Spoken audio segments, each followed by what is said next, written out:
Hello everybody. So today I'm going to be talking about give a few tips on how to save money grocery shopping and also cooking. These are just going to be 5 quick tips to give you. I wrote a few notes down so you see me looking down. But so have you ever went grocery shopping and you spend all this money only to find out you still don't know what to fix? You still don't have meal plans. You still don't know what to fix for your meals. But you're spending all this money. You're trying to see what did I just buy? So most of you probably have been like that. Or you go to the store, you don't know what to buy, you know how to create easy meals. So I'm just gonna use you 5 tips of ways to kind of you can save money. Some easy, practical things that I'm doing, I do. That is something you probably thought about, but you may haven't just really done it yet. Tip number 1. First thing I would say is, well, coupons, of course. You know, people coupon. And there was a time where I was really, quote unquote, doing some extreme coupon about 4 years ago, but I had to stop, got a little too much. But even now, I do things on my phone. And that's like a simple way. It's an app I have from Walmart. And I've even got $20 back, gift card from just, uploading receipts and things such as that. So that's just a typical one that everybody know you can do some couponing. But that's still a simple way you can save money and can get money back for shopping. But let me go to tip number 2. Tip number 2 is set a budget. Now, you always hear about set a budget, save money, but it actually works when you actually consistently do it. So when I go to the store now, I have a certain budget for the week. You know, what I don't want to go over. This is my certain budget.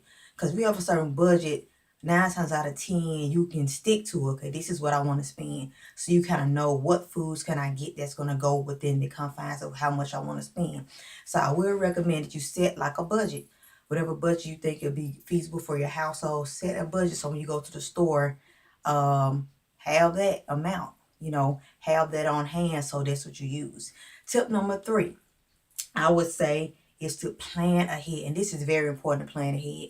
Because if you have heard people say, if you fail to plan, you plan to fail. So if you're trying to eat even healthier or just try to fix more foods at home, do more home cooking, plan ahead. So when I go to the grocery store now, when I'm planning, if I have a certain budget that I'm having, I'm already planning meals in my head. So the foods that I'm buying are based on the meals that we'll be eating for the week. So that's how I do it. So it's not like I'm buying all these different groceries, I'm buying all this stuff and I don't know what to fix. You know what I'm saying? So I strategically try to, buy the foods that I'm going to fix. And I have meals in my mind already. So I'm getting this. This is going to be for this meal for this day. So it's kind of it's something you may have to get used to if you're not used to doing it. But just try to plan ahead, especially if you want to do more home cooking. You don't want to be going eating out every night. Plan ahead small, simple meals. And if you've been seeing my blog, on my website, I post blog, I post a Taste Tuesday tip each Tuesday where I give you simple recipes. So if you need some tips, you can go there. www.stepsforchange.net. Go to the blog and you can see a lot of recipes, but it's just something simple. I always try to plan ahead. Tip number 4 would be look for deals. Of course, we know look for deals. So you can still, when I first got married, with certain things I was buying, like name brand, certain things I was getting name brand. And, nothing wrong with name brand. Certain things I still would probably want name brand. Start having kids, it's like, hold on now. And based on how the kids eat or how you eat in the households, like we got to try to save some money somewhere. So, for instance, there was these particular crackers I was getting $2.50. Okay, well, how the kids eat, how we eat. Instead of getting that, I started getting something that's like less than 80 cents, 70 some cents. And I'm like, I can get 3 boxes of those for the price of one. So it's some things, small things that I started doing. I'm like, why would I pay this much for this? I could sacrifice that and I could save money. So it's like looking for deals. You can get even fruits and vegetables. You can do that.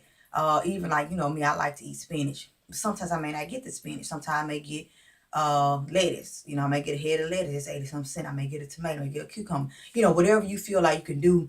You can still get healthier meals. You can still do something healthy. You may have to just do something different. They have salad now, 92 cents, a bag. So if you can do that to get your salad in, add a little bit, add cucumbers to it, add tomatoes, add carrots to it, whatever you need to do it that way. So it's still ways you can eat healthy or add healthy things to your diet, and you don't have to be spending so much money. I think that's the fear that people have. They feel like I got to spend so much money. No, you can just look for deals. Look for different things in the store that's under $1. You can get carrots, big bag of raw carrots under $1, 90 some cent. So it's out there. You can't add it to your meals. You just have to know how to look for the right deal. Last tip number 5 will be, this is something I started doing with the cooking. For instance, let's just say that I'm fixing some spaghetti or maybe chili or something, and I may buy a pound of ground turkey or ground chicken. I like to eat ground chicken. And I may buy, in the little tray, the pound, I think it's like 16 ounces. And instead of doing, most of the time, I was like putting the whole, all the meat in there, cooking it.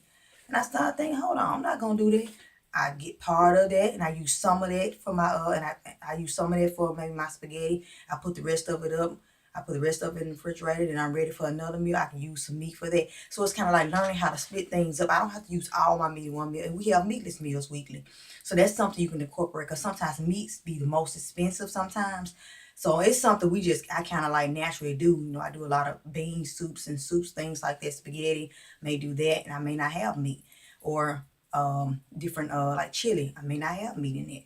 So there are some different things you could do by having meatless meals. So some of you may not be used to doing it or you haven't incorporated it in your diet, but that's something that you can do to help, and you don't really have to do it just to help save, but it may be something you just want to incorporate where you do some meatless meals. So that's something that I just do anyway.